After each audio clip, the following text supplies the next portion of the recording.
We don't have enough data and information to jump to a conclusion at this point in time. We have repeatedly called for the WHO to support an expert-driven evaluation of the pandemic's origins that is free from interference or politicization. And now we're hopeful that WHO can move into a more transparent, independent phase 2 investigation. I would say in terms of the report, which was specifically about individuals being hospitalized, we have no means of confirming that or denying that. I mean, it's not a report from the United States. I think the journal cited a U.S. intelligence report, so that would have been a U.S. report. Well, I don't have anything more on a U.S. intelligence report.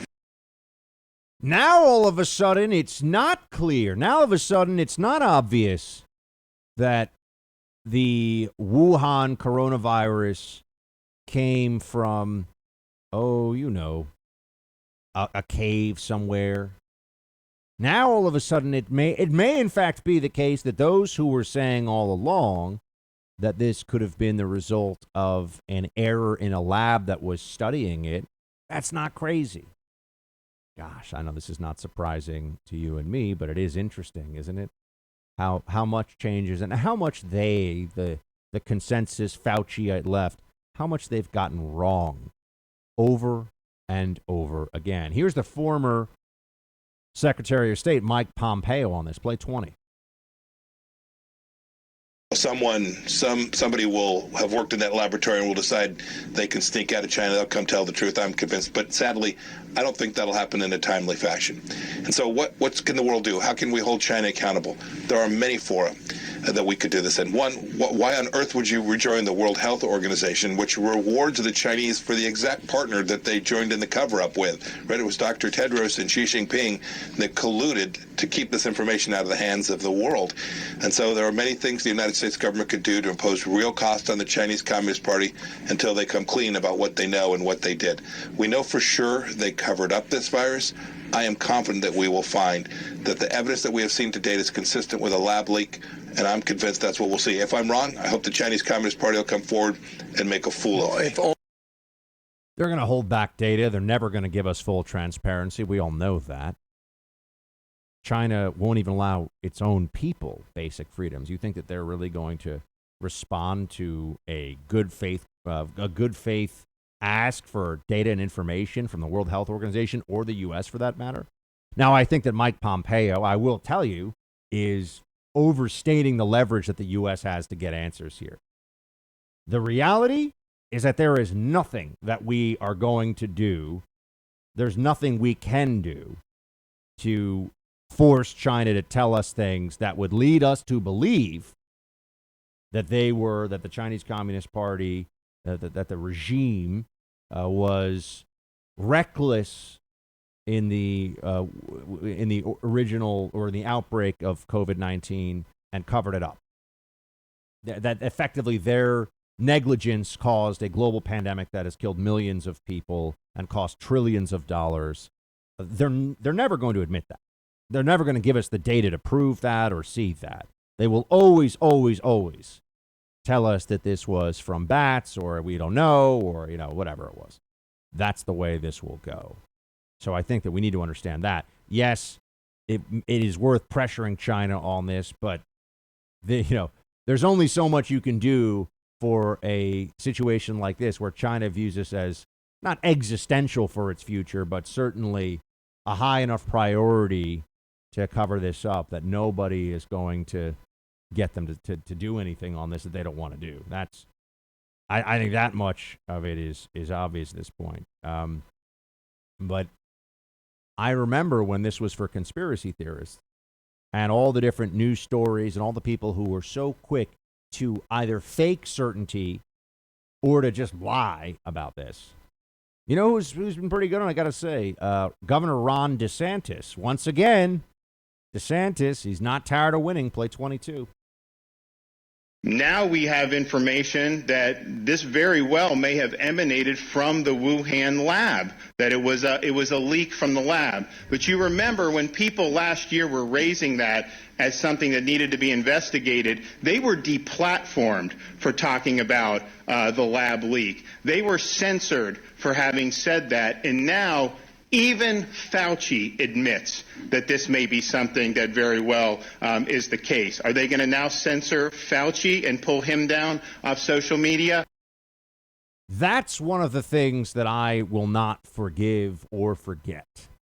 That big tech shut down people for wrongthink, but they said it was for, factual inaccuracies. They brought these little idiot censor stormtroopers. Oh, the fact checkers from places like PolitiFact. An embarrassment of an organization. And PolitiFact, Media Matters, these are places where only the lamest, slimiest human beings would ever want to spend time or draw a paycheck. But that's what ended up happening.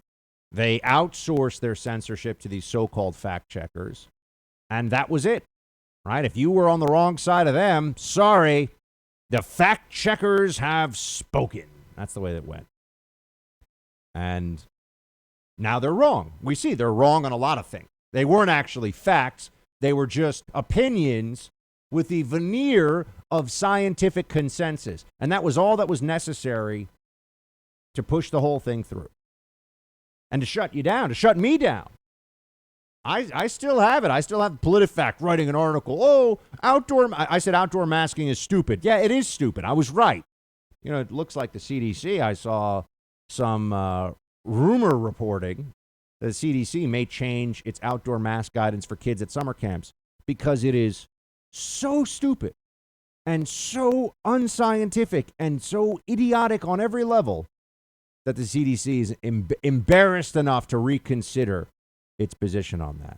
But going back to the COVID origins fight, because as you know, that's getting a lot of attention this week, and we talked about it in detail yesterday on the show.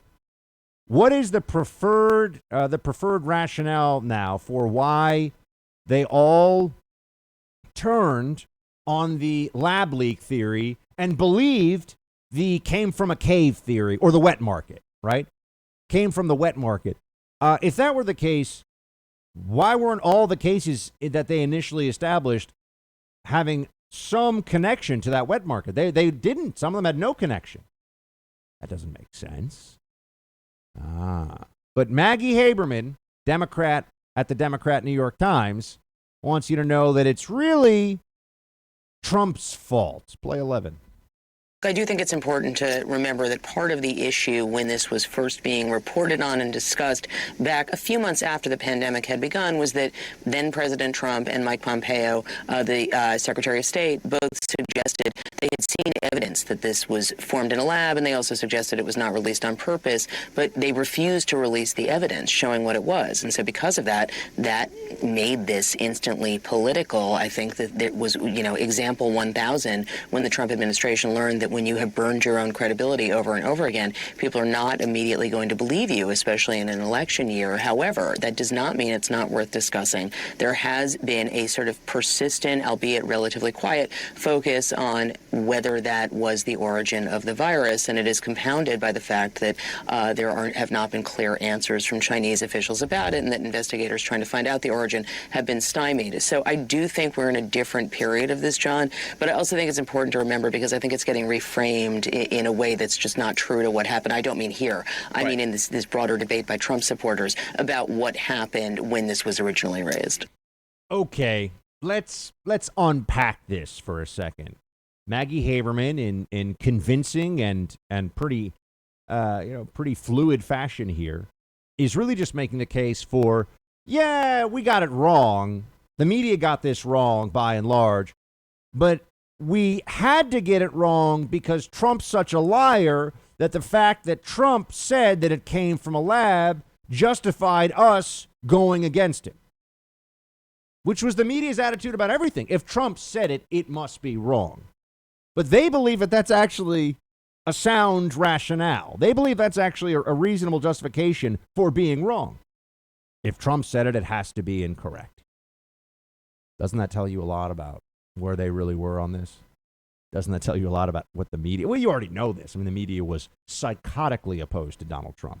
But even on something where there were other voices all along, there were experts who were saying, no, this actually looked like it probably came from a lab. They insisted on opposing that theory and discrediting, not just saying we don't think this is right, it's a conspiracy theory. You're a kook. You're a nut. Don't believe it. They insisted on that because it was politically expedient. This is just another data point to show you why you cannot trust the corporate media. You cannot trust them. They are not about honesty and truth and transparency. They are propagandists. They are pushing a narrative, and they are seeking power for their side. The most important thing, this is, if you read between the lines, what you are being told here, even by a celebrated New York Times journo, the most important thing here was opposing what Donald Trump said at the time, not getting it right. Because in an election year, having Trump look like, one, he's correct, but also pointing to China as the origin of this, a country that Donald Trump was much more willing to confront and deal with in a forceful way than his predecessors of either party. That wasn't a narrative they wanted to tell. It was Trump's a buffoon. He's an idiot. He's making up things.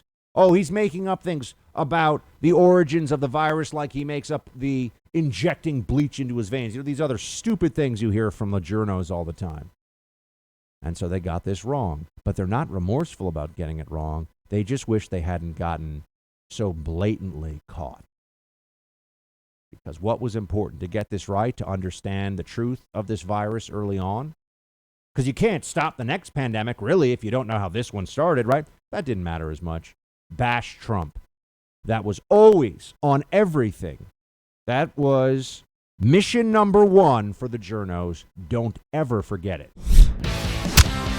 Hey, Team Buck, thank you so much for watching The First on YouTube. If you like this video, please click that little thumbs up button so then it will log as liked. And also, if you want to see more great content from The First, please click subscribe.